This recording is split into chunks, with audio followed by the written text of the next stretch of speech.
Aumente o volume. O programa Francamente começa agora. Francamente, com Tainã Franco. E muito bem-vindos a mais um programa Francamente, aqui pela Rádio Difusora, também pelo portal jj.com.br. Tainã Franco na área até a 1 da tarde com você, juntinho, coladinho aí no seu ouvidinho, no seu computador, no seu carro, na sua alma. Não é mesmo, Geleia? Tudo bem, Geleia? Muito bem. Gente, o tema de hoje é esportes. Consegui trazer aqui nos estúdios uma grande celebridade do polo aquático, não vou nem falar nacional, mundial mesmo, Rick Azevedo, o Rochinha, o Rocha, o homem do polo aquático, ele está à frente da coordenação aí das seleções da CBDA. Bem-vindo ao programa, tudo bem? Maravilhoso estar aqui, realmente estou gostando muito da cidade de Jundiaí. É a primeira vez em Jundiaí? É a primeira vez, eu estive aqui ano passado uma vez só para conversar com o presidente do clube, para, vamos dizer, motivar um pouco mais a cidade, né? Porque para nós é muito importante o crescimento, o desenvolvimento do país inteiro, né? Nós não queremos ser um esporte que só tem dois eixos, né? Mas é a primeira vez, vamos dizer, que eu estou aqui 3, 4 dias e eu estou gostando muito. Muito bem. Viu, quanto tempo de carreira, quanto tempo aí da vida dedicada ao esporte? Porque o Tony também é atleta, você criou ali uma família de atletas, né? Vamos dizer, depois da Olimpíada de 2016, eram 41 anos, né, são 41 anos que eu faço essa parte, né, de Olimpíadas, Mundiais, Pan-Americanos, Europeus, Asiáticos, né? Então é uma carreira longa, mas sabe, é uma carreira que eu sempre gostei daquilo que faço. Para mim é uma coisa maravilhosa ver um atleta crescer. Então eu trabalhei por muitos anos nos Estados Unidos, 26 anos nos Estados Unidos, 5 na Itália, 6 na China. Aí depois da Olimpíada de 2016, muitos amigos aqui do Brasil dizem, poxa, você agora se aposentou aí por aí dessa terra desses gringos, você não volta para sua terra natal. Aí eu tomei a decisão em 2017, vim para cá em 2018, estou realmente gostando muito. Você saiu do Brasil muito cedo, né? Saiu pelo esporte? Sim, eu joguei em seleção brasileira, tudo isso, e com 16, 17 anos eu fui convidado para jogar não só na Europa, mas também nos Estados Unidos. Aí quando eu cheguei nos Estados Unidos eu recebi bolsa de estudos, não só para o high school, mas também na universidade. Aí, sabe, uma coisa ali da outra, fiquei lá, sabe, acabei a universidade e comecei a treinar a seleção juvenil dos Estados Unidos, depois a Júnior, depois a principal. Aí, sabe, vai ficando, você fica família, tem 2 filhos, agora 3 netos, que são meus favoritos. Então, estou fora do Brasil mais ou menos 45 anos. E se eu falar alguma palavra errada, me desculpa, porque eu esqueci algumas coisas. Eu te pergunto, quando você saiu do Brasil, e se foi pelo esporte, porque o Brasil tem uma dificuldade muito grande em reter grandes talentos do esporte, até pela possibilidade de investimento, de desenvolvimento da carreira, né? Você foi para os Estados Unidos e a gente sabe que nos Estados Unidos, o high school, as universidades, elas incentivam o esporte, que é algo que na prática não acontece com tanto afinco no Brasil, né? Essa é uma das coisas que eu fiquei muito, vamos dizer, deluso, desapontado, vamos dizer, quando eu cheguei no Brasil, forçar um jovem a ter que escolher entre o estudo e o esporte, porque afinal de contas o esporte é uma educação, assim como a educação é um esporte. Então, a maioria dos países, não só os Estados Unidos, eles tentam juntar os dois, né? E aqui quase que é o oposto. Muitas vezes os professores, você quer ser atleta, você quer ser...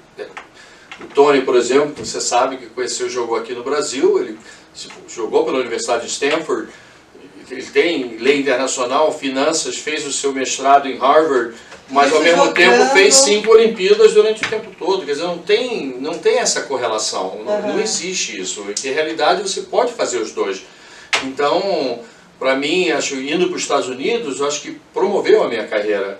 A mesma coisa você vê os atletas do Brasil, por exemplo, com três melhores atacantes do mundo, que era o Tony, o Perrone e o Pietro Figlioli, todos 3 são brasileiros.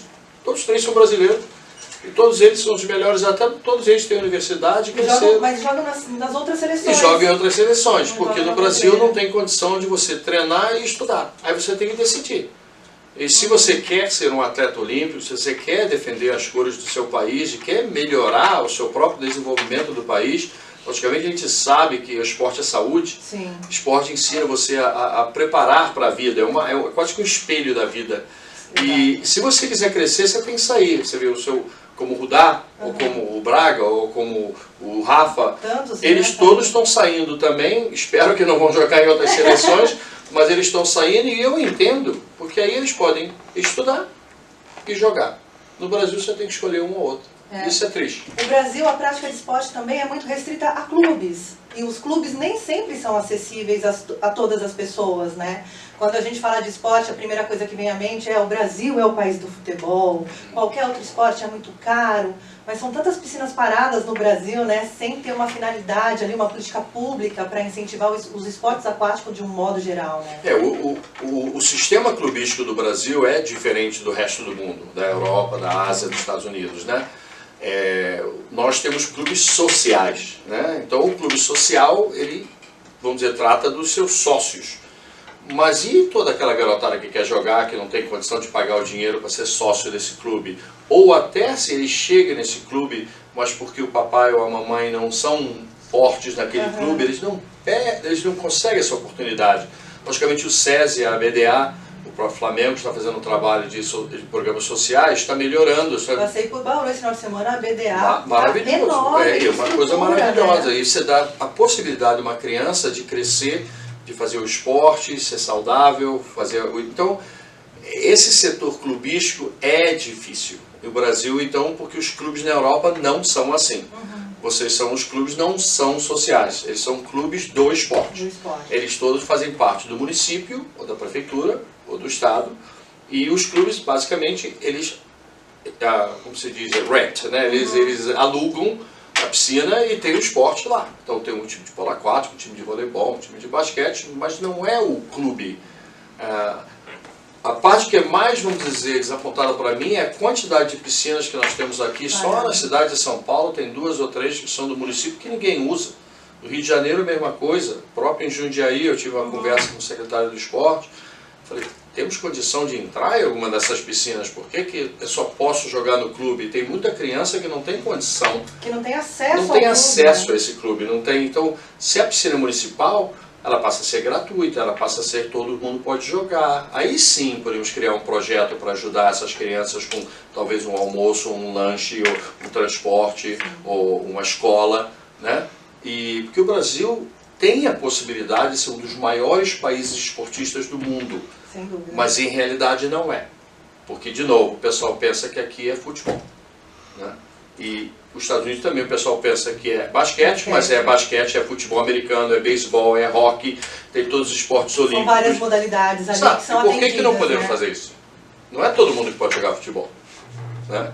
Então esperamos que, pelo menos através desse programa Poder, que junto comigo o COB passou a ser meu parceiro, eu estou viajando pelo Brasil inteiro e capacitando, ensinando técnicos, mas também conversando com o pessoal da cidade, dizendo, pessoal... Começar do município, né? Se organizar. Essa é a melhor coisa do mundo. Você é um esporte... A água é um esporte que pode fazer do momento que você nasce e do momento que você morre. Você não pode falar isso de todos os esportes de terra. Sim. Mas a natação é um esporte maravilhoso, o polo aquático, o nado sincronizado, né? É completo, você tem tudo. Então, para mim, se eu sou um município, se eu sou um estado, eu acho que eu quero as pessoas da minha cidade saudáveis, né? Alegres, saudáveis, crianças não na rua, mas numa piscina, limpo, beleza, bom. Isso me motiva a continuar a trabalhar. Muito bem, gente, eu vou chamar uma musiquinha aqui e daqui a pouquinho voltamos para esse papo sobre esporte, hoje no Francamente. Música, informação. Então eles querem ajudar a própria comunidade onde vem. Aqui isso não acontece. Alguns, mas muito pouco. E voltamos aqui para os estúdios da Rádio Difusora. Estou aqui com o Rocha, ele que é o dono da CBDA e de todos os esportes aquáticos do Brasil. Veio trazer sua experiência aí de carreira, desse olhar para o esporte, que eu acho tão importante a gente ter cada vez mais espaços para conversar sobre esporte, né? Não para construir espaços para se praticar esporte também, começando ali nas categorias de base, né? A gente estava falando aqui que o esporte é uma conversa transversal, né? As comunidades que têm esporte são menos violentas, as crianças são mais motivadas, educadas, espírito coletivo, faz bem para a saúde, enfim, é uma conversa que move aí vários setores, né? E no Brasil, a pasta de esportes ela não é tão conectada com a educação, por exemplo, né? Ela não tem essa relação tão profunda nos projetos mesmo, né? É uma coisa estranha, vamos dizer, né? Principalmente um país como o Brasil, que tem vamos dizer, uma temperatura ótima, não é um país que a gente diz é abençoado por Deus, e é verdade. Nós não temos os maremotos, não temos terremotos, não temos vulcão, não temos neve, não temos... É um país que basicamente o ano inteiro você pode fazer alguma coisa. Sim. E é um país com uma diversidade muito grande de pessoas. Temos pessoas altas, baixas, temos pessoas de várias capacidades diferentes. É um povo criativo, é um povo trabalhador. Demais, né? É muito criativo, muito trabalhador. Então é um povo que quando recebe essa, vamos dizer, essa possibilidade de fazer educação com esporte, a maioria dos atletas brasileiros que foram ao exterior estão muito bem. Eu digo isso de modalidades olímpicas. Eles estão muito bem, a maioria deles estão muito bem. Eu não conheço um que não se formou numa universidade, não se tornou uma ótima pessoa. Então, nós temos essa capacidade, mas não fazemos no nosso próprio país. Nós não damos a oportunidade dessas crianças que temos maravilhosas. Eu trabalhei aqui, via mais de 150 crianças aqui em Jundiaí. Meu Deus, I fall in love com as crianças, porque são realmente crianças maravilhosas, com sorrisos, eles querem aprender, eles querem brincar. Graças a Deus aqui se tem o Césio Jundiaense, esses projetos que estão ajudando, mas dos 150 poderia ser 1000. Mas o esporte tem que estar com a educação, são juntos, né? Logicamente aqui a gente tem ministérios, né? Sim, sim. Mas as secretarias, né? Elas foram encolhidas aí. Isso, mas nos Estados Unidos, por exemplo, na Austrália, através do AIS, na Europa, não existe isso, eles são juntos. O esporte é praticado na escola, o esporte é praticado na universidade, o esporte é praticado em programas municipais, né? Então você não tem esse problema de dinheiro, não tem esse problema social, porque não faz diferença nenhuma. O programa é do governo, o programa, vamos dizer, é do município. Se a criança, não importa se o pai é um médico, o outro pai trabalha numa lanchonete, a criança é igual. Isso é uma maravilha. Né? Isso é uma maravilha. Você diminui os abismos sociais mesmo, né? Permite que uma criança privilegiada entenda a realidade de uma criança não tão privilegiada e as duas dentro de um time joguem juntas por um propósito, né? Isso, o próprio programa olímpico que diz, né, que é em francês, mas logicamente, diz exatamente isso. O esporte é a melhor maneira de você reduzir esse abismo. Porque em esporte não tem diferença nenhuma.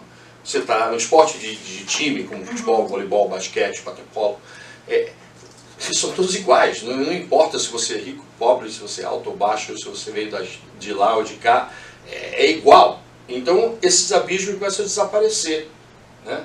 Mas enquanto fica em clube, isso é um problema. Sim. Porque logicamente, ele não pode vir aqui porque ele não faz parte do clube. No clube a gente não... Quando muito consegue um sócio-atleta ali, quando vê que a pessoa, o Rudá, o Raoni jogaram aqui pelo Clube Jundiaense como sócio-atleta, né? Que viram ali uma possibilidade de o Ernesto na época, né? Uma grande personagem do esporte. Eu tive um grande prazer de trabalhar com ele muitos anos atrás. E o sócio-atleta, que de novo é uma coisa brasileira, né? Mas o próprio sócio-atleta muitas vezes nem é aceito aos clubes. É quase que ser sócio-atleta, mas não vai ao restaurante não, sabe, fica aqui. Então nós temos que eliminar isso. Então o esporte é uma coisa maravilhosa, é a maior indústria do mundo, porque você não abre a televisão um dia que você não está tendo esporte na televisão o tempo todo. A maioria das pessoas que hoje em dia usam tênis e leggings das meninas, tudo vem do esporte. E o esporte é saúde, o esporte no hospital. Muitos dos conhecimentos que se usam em fisioterapia hoje em dia, ou terapeutas ortopédicos, vêm do esporte. Então é uma indústria muito grande. Por quê? Porque é uma indústria necessária. Ter uma criança no esporte significa que não está jogando videogames, não está na rua fazendo uma coisa errada, e ele está fazendo uma coisa que é boa, sana. Com os outros atletas, você sabe trabalhar mais com as pessoas, você cria mais amizade, você sabe comunicar melhor. E tudo isso, no final, hoje em dia, a parte mais importante em treinamento de esporte chama-se treinamento mental, por todos os abusos que aconteceram nos últimos 4 a 5 anos. E tem esse cenário no Brasil também, né? Que já está acontecendo aqui e é preocupante. Então, o treinamento mental é exatamente isso. Se você está em esporte, você está com treinamento mental, você se sente bem, você tem aquele carinho. Tem endorfina, tem o coletivo, você tem uma série de de atribuições que você vai adquirindo, de habilidades que você adquire através do esporte. Imagina né? quando você põe isso com a educação. Que maravilha. A A maioria dessas coisas não acontecem no esporte por estar em educação. A maioria dessas coisas acontece quando o esporte é isolado. A maioria desses abusos, desse tipo de coisa, é quando não, você, por exemplo, eu trabalhei nos Estados Unidos por mais de 30 anos, um professor, eu não podia ser negativo. Se eu fosse negativo, se eu falasse palavrão, se eu gritasse, se eu falava assim, eu seria chamado pelo meu coordenador, e a primeira vez que eu não fizesse isso de novo, eu estava despedido. Porque você não tem necessidade de fazer isso, você deve ser uma pessoa correta. Né? Então isso traz a educação ao esporte e o esporte à educação. É simbiônica essa relação, né? Então eu espero que pouco a pouco volte os JEBs, volte os JUBs, jogos escolares. Os jogos escolares são super importantes São também para muito fomentar importantes. né, o esporte. A gente estava falando aqui nos bastidores, né, que eu comentei que hoje grandes atletas, exemplos no país, são jogadores de futebol. Então às vezes o moleque está batendo bola num terreno do lado ali na comunidade dele, ele quer ser o Neymar para ser o sucesso do Neymar, não para ser o jogador Isso, que correto. é o Neymar, né? E a gente tem essa preocupação também, porque os atletas acabam virando vitrine para essas crianças, né? Como a gente vê muito no Brasil aí, principalmente com relação ao futebol, a indústria que se tem ali no dente de leite, né? Na primeira infância, a família pagando para o olheiro levar para fazer no clube, isso virou um negócio também, né? Um negócio acima do esporte. Não é escravagista, mas é um tráfico.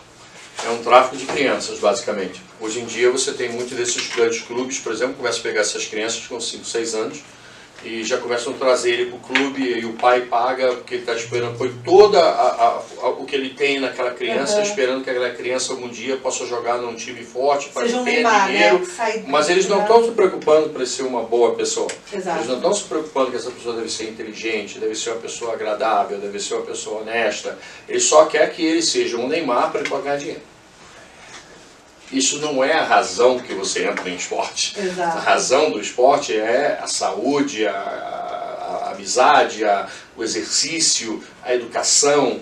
Isso deve ser o que motiva um atleta. Mas infelizmente aqui, como o futebol é tão dominante, mas se você fizer um estudo como fizeram, o percentual é ridículo. Ou seja, em 100 mil jogadores que começam a jogar futebol com menos de 10 anos, menos de 100 chegam a 12 anos.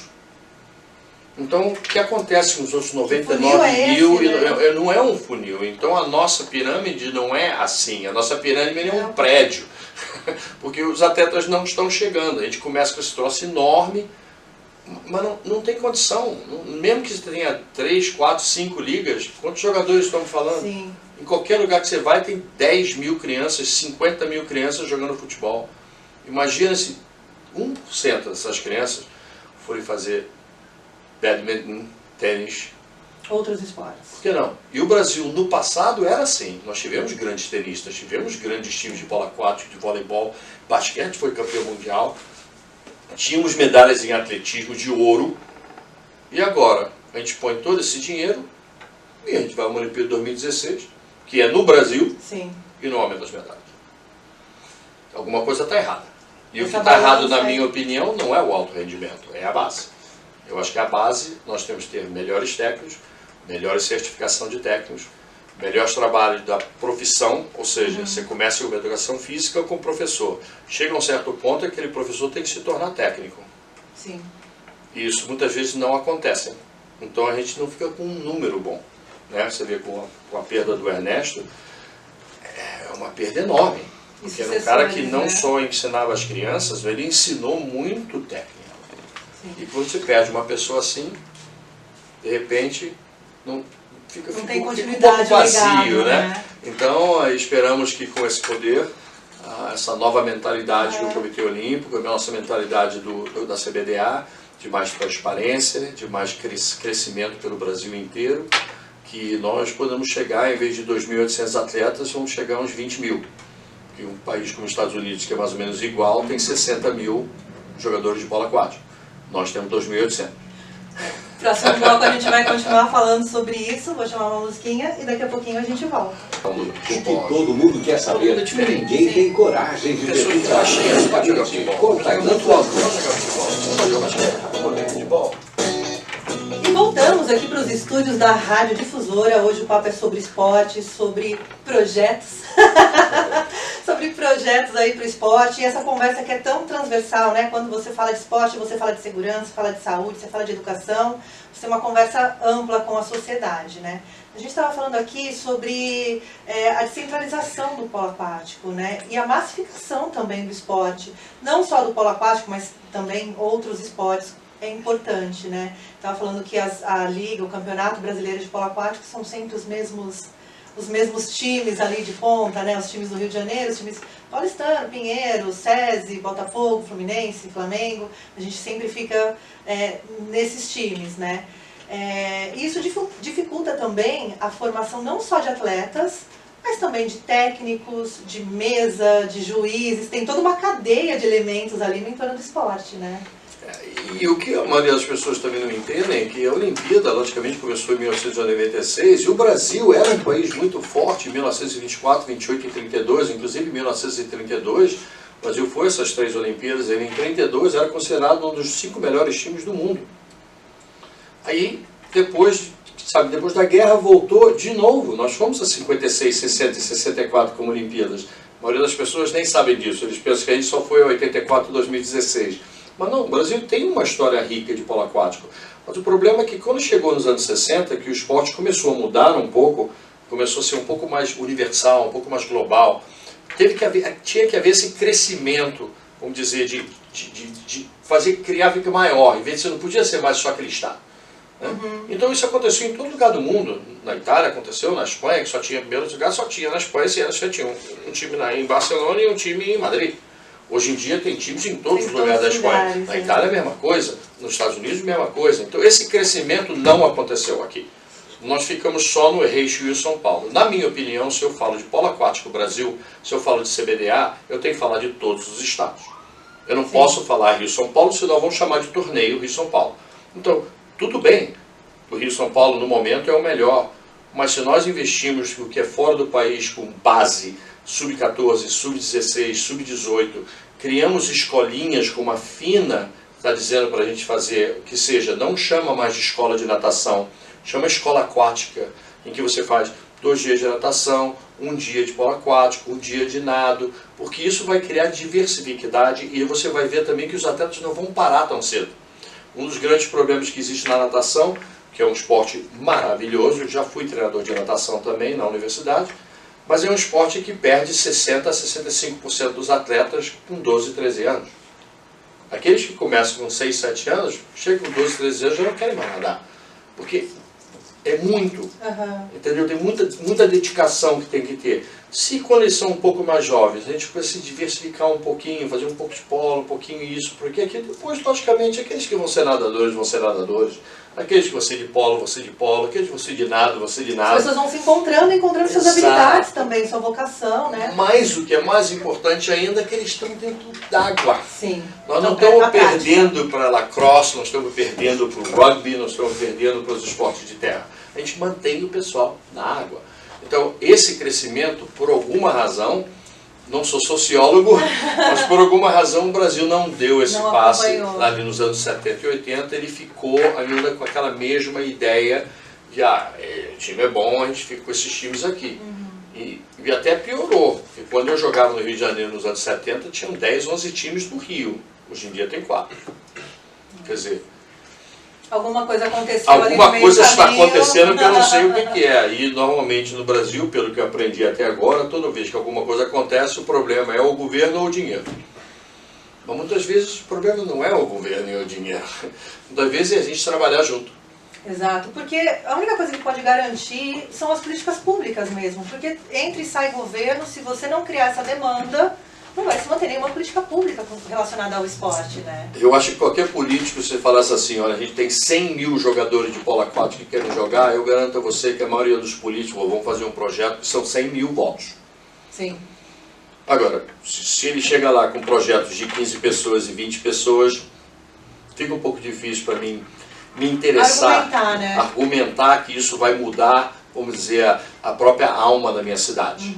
Né? Mas mesmo para iniciativa privada, né? Se você chega numa empresa, numa grande empresa que pode ser aí patrocinador de esporte, se você chegar com 10 crianças é diferente de você chegar com 1000 crianças. Então, né? por exemplo, como a gente faz pela a minha própria iniciativa nos Estados Unidos, nós englobamos tudo. Então, se eu vou falar com o patrocinador, eu chego lá e falo, olha, a gente tem todos os esportes aquáticos e a gente pode chegar aqui com 6.000 atletas. E a gente vai a campeonatos internacionais, nacionais. Se eu sou um patrocinador que quer aquela exposure, eu quero aquela visão, eu vou patrocinar você. Agora, se eu chegar lá com 10 crianças, fica difícil o cara te patrocinar. Ele talvez te dê umas camisas, um boné, camisa. Um boné e acabou e chega. É então, nós temos que se unir. Essa é a primeira parte. Nós temos que parar de essas briguinhas ridículas. Nós temos mais de se unir como esporte, ajudar um ao outro e criar essa visão do esporte. Criar o esporte, eu quero colocar meu filho no polo aquático, é um esporte maravilhoso, é um esporte considerado desde 88 o melhor esporte na parte completo, fisiológica, né? completa, é o polo aquático. É um esporte que você tem que ser rápido, você tem que nadar, você tem que levantar peso, você tem que correr, você tem que fazer tudo. Então, mas muitas pessoas não sabem disso. Eles nem sabem que são polo aquático. E um país com o litoral que a gente tem, Exato. com agora Águas Abertas, polo aquático Águas Abertas, foi introduzido no Mundial desse ano na Coreia e provavelmente será um esporte olímpico, assim como o voleibol de praia chegou, assim como o tênis de praia está crescendo muito.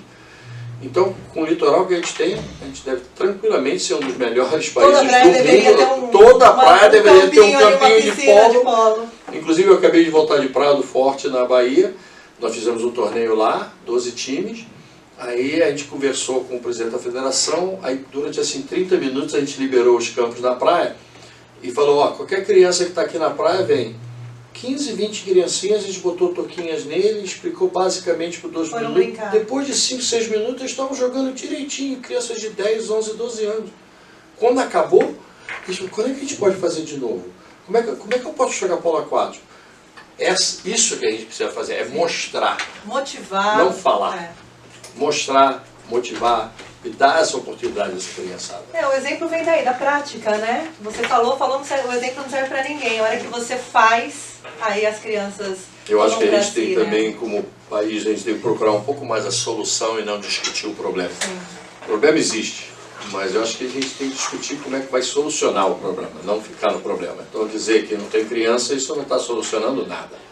Mas se a gente começar a fazer essas coisas na praia, lagos. Aqui tem 2 represas muito boas, nós jogamos em represas nos Estados Unidos. É um ótimo lugar para jogar polo aquático. Aqueles campos que flutuam, uma represa não faz problema nenhum. Então, isso é de graça. Isso é de graça. Criança, aí você achar alguém que faz um patrocinador, o próprio Comitê Olímpico, o próprio CBDA pode ajudar, o patrocinador pode ajudar com touca, bolas, mas tem que ter a iniciativa. Né? E a continuação da iniciativa. Né? Se o projeto em si não tem aquela continuação, o projeto não vai à frente.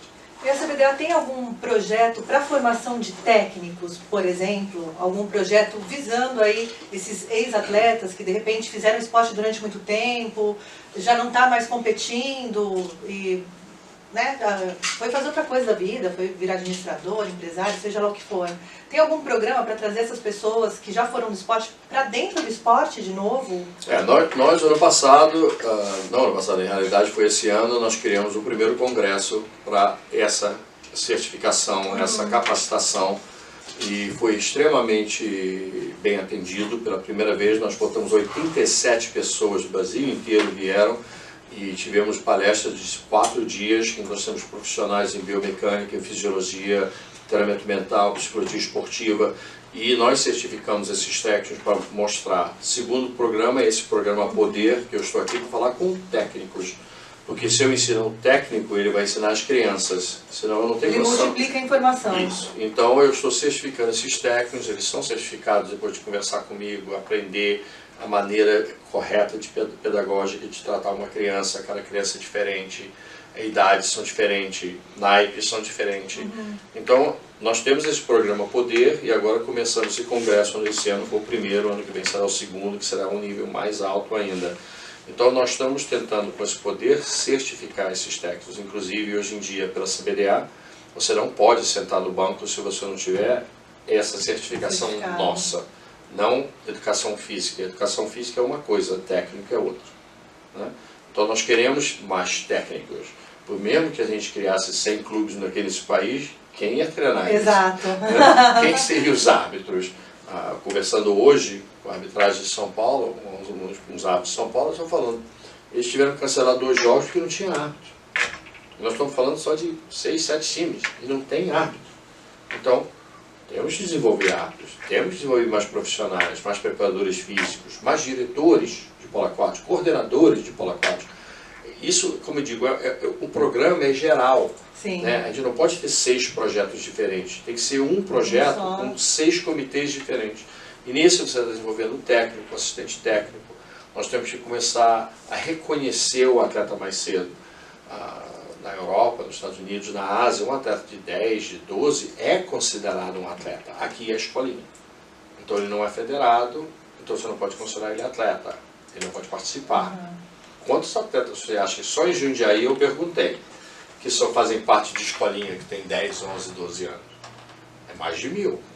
Mas eles não são federados, não são considerados jogadores de polo. Considerados atletas. Agora, se eu de repente posso colocar essa criança como uma parte do polo aquático, de repente eu vou de 2.800 para 20.000. A motivação está lá. Patrocinador de, eles têm 20.000? A FINA diz, tem 20.000? Vamos fazer mais clínica de técnico lá. Mas isso significa que a gente tem que aumentar a base. Nós se preocupamos muito com o alto rendimento, mas não entendemos para chegar ao alto rendimento tem que ter aquela base, não a quantidade, mas a quantidade qualitativa.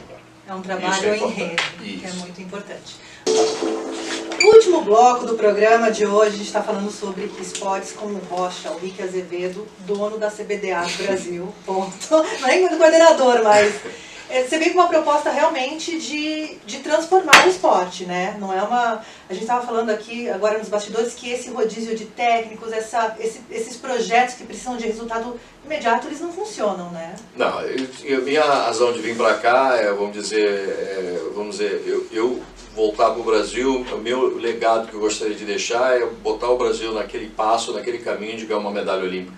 Eu acho que não tem problemas, nós temos talento aqui, nós temos pessoas inteligentes, temos técnicos que trabalham muito bem.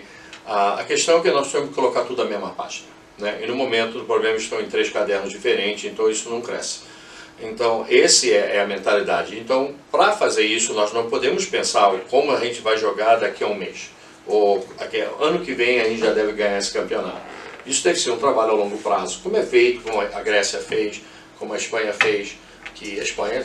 A gente ganhava, quando jogava na seleção nacional, nós ganhamos fácil da Espanha. Hoje em dia a Espanha é uma das maiores potências. A Grécia não ganhou uma partida da Olimpíada de 2000, 2004, ficou nos primeiros 4. Por quê? Era um crescimento que existe no esporte. Então tem que ser a longo prazo. Na minha opinião, a longo prazo deve ser 8 anos. Ou seja, 2 quadrênios de Olimpíada.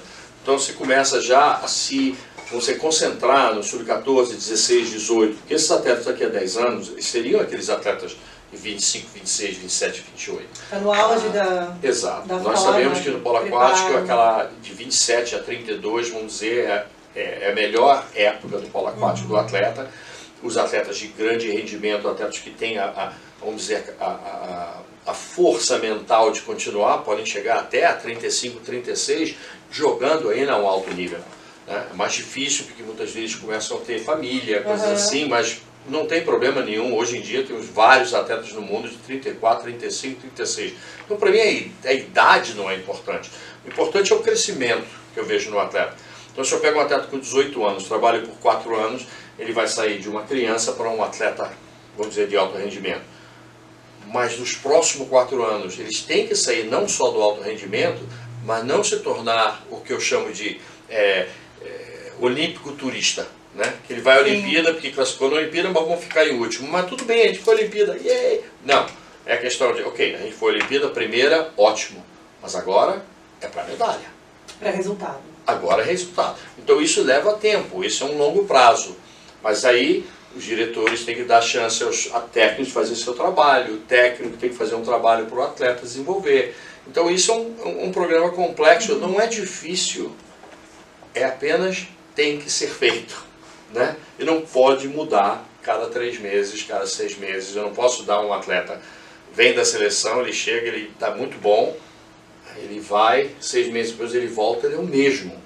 Sim. Não, ele tem que voltar melhor. É por isso que muitos atletas saem do Brasil até para subir o nível do polo aquático, né? A gente vê grandes jogadores, os croatas, né? Os próprios espanhóis, italianos, a Grécia também tem uma liga. Você acha que tem uma possibilidade do Brasil ter o polo aquático com cara de Brasil, respeitando o biotipo do brasileiro, né? Todas essas estruturas que o Brasil oferece? Você acha que uma hora a gente vai ter, assim, esse é o polo aquático brasileiro, personificar mesmo? Eu totalmente acredito que sim, e pode até mais cedo do que o pessoal pensa. Porque afinal de contas o biotipo do italiano e do espanhol é igual ao nosso. É basicamente igual ao nosso, não tem muita diferença não. O biotipo não tem muita diferença não, e a Itália acabou de ganhar o Campeonato Mundial. E o segundo foi a Espanha. Com as novas regras, está beneficiando muito mais o jogador criativo, o jogador mais rápido.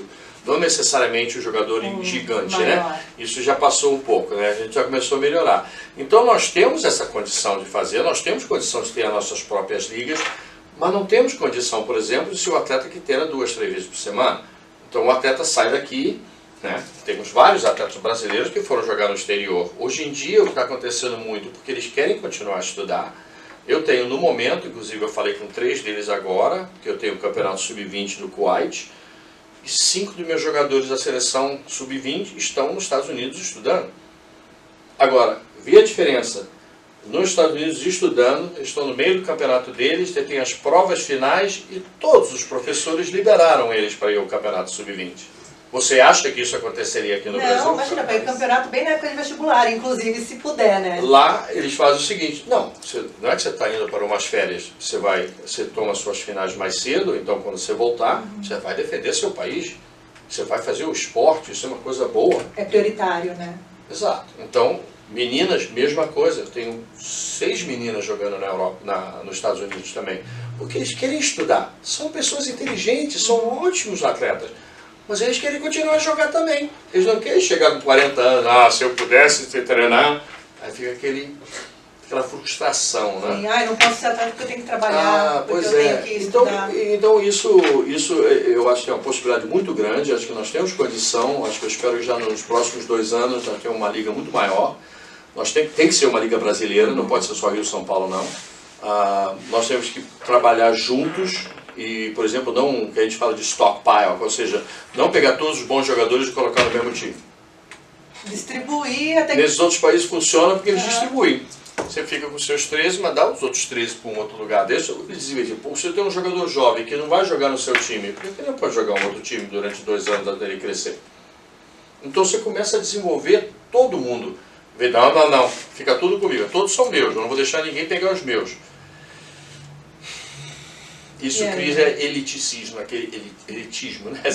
Aí fez esse elitismo que se fica só tudo no mesmo desses 4, 5 pessoas, 4, 5 clubes. Isso não é beneficial a nenhum esporte. E o SESI faz um trabalho muito legal, não só com os atletas, né? Com esse cuidado que se tem com o atleta como um todo, mas também cuida muito do público, né? Isso é importante também, incentivar as pessoas a irem ver, porque as pessoas vão só quando tem um parente, um amigo jogando. Tem que ir, né? Tem que frequentar. Como um esporte tão bonito, tão maravilhoso na água, com atletas lindos, atletas de forma, e a gente não consegue botar 100 pessoas na arquibancada, mas a maioria das pessoas nem sabe o que está acontecendo. Exato. Depois, hoje em dia, isso mudou muito nos últimos 10 anos no mundo, não é competição, é evento. Né? O evento Rock in Rio do Brasil, por exemplo, exatamente, se você fizer só um concerto com um grupo, traria 1 milhão de pessoas. Você faz um Rock in Rio, vai trazer muito mais. Agrega mais. Mesma coisa aqui. Por que nós não podemos fazer um evento de polo aquático que entre jogos a gente põe uma exibição de nado sincronizado? Por que a gente não pode fazer o evento, trazer uma banda funk, uma banda de pagode, que se toca, aí o pessoal está lá? Por que a gente não pode chamar esses caminhões de comida que hoje em dia, por que a gente não pode falar com a nossa parte comercial e vamos vender calção, camisa? Eu estou aqui há 2 anos e ainda não vi uma camisa ser vendida no Campeonato Brasileiro. Ó, vou montar lojinha, vou vender comida, camiseta, me aguardem. E eu estou dizendo a você, se você trouxer 100 camisas para um campeonato brasileiro, você vai vender 100. Se você fizer 200, você vai vender 200. Porque é um Mas pouco ninguém carente também, né? Não tem onde comprar, né? Eu estava falando com os meninos hoje do SESI, ontem com o Jundiaí, eu falei, tinha um menino usando uma camisa do Lakers, outro estava com uma camisa do Corinthians, outro do Palmeiras. Eu falei, você tem camisa de polo aquático não? Aí eles, não, a gente gostaria. Eu falei, deixa comigo, vou arranjar umas camisas. Eu quero que ele use polo aquático, eu quero que ele use waterpolo, põe o nome dos nossos olímpicos, põe o nome, põe atrás da sua camisa Franco, põe atrás da sua camisa Vergara, põe atrás da sua camisa Soro, né? Uhum. Vende o seu esporte. Não? Por que você está usando a camisa do outro esporte? Você joga esse esporte? Não. Nem assiste, né? Nem assiste, mas é questão, a gente não vende. Então a criança vai usar o quê? A criança também não quer usar uma coisa feia. Ela vai usar as camisas desses esportes. A gente fizeram umas camisas bonitas de polo aquático. Você vai no campeonato, a gente foi no campeonato agora na Sub-20 feminino na Portugal, eles fizeram tipo 400 camisas, venderam todas, tive que fazer de novo. Porque todo mundo queria uma camisa que tinha polo aquático. Porque o waterpolo, lógico. O esporte é um bom negócio, as pessoas precisam entender isso, né? Que é um bom negócio mesmo, que dá retorno, né? Não Muito só o retorno. social, né? Esse que a gente está falando, esse que a gente abraça, É um dos melhores mas o investimentos. financeiro. Mas a gente tem que encarar. A gente tem que encarar e ser amigos e parar com esse negócio de discutir problema. Vamos discutir soluções. Muito bem. Gente, é isso. Acabamos o programa. Obrigado, Rocha. Já! Puxa, eu vou voltar então, eu quero voltar. Convidadíssimo. Sempre que quiser trazer atleta, trazer outras pautas, sempre que vier Jundiaí, Tá bom. tem seu lugar aqui. Tá bom. Combinado? Muito obrigado, muito Obrigada. obrigado, Ana. Muito obrigado. Eu ainda vou aprender a Obrigado fazer também, perna, obrigado. gente. Eu ainda vou aprender a fazer perna do colo. Só usei uma vez, mas tudo bem. Gente, olha, vou ficando por aqui. Esse vídeo estará hoje no YouTube para você conferir a entrevista e ver o rosto do nosso convidado. E amanhã eu volto com mais Francamente. Obrigada, Joreia. Obrigado, Rafa. Beijo, bebam água, pratiquem esporte. Tchau. Maravilhoso.